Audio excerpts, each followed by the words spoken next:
ভাবনাগুলো আজ মায়াময়।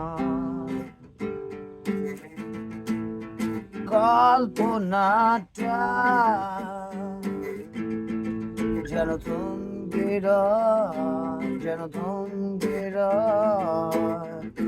চেতনার ওই বিষণ্ণতায় একাকী যেন কষ্ট পায়। আধারের যেন অশরীরী হাত বাড়িয়ে ডাকে আমায়। ছুটেছি আজ আমি অজানায়, কল্পনাটা যেন থমকে রয়। ছুটেছি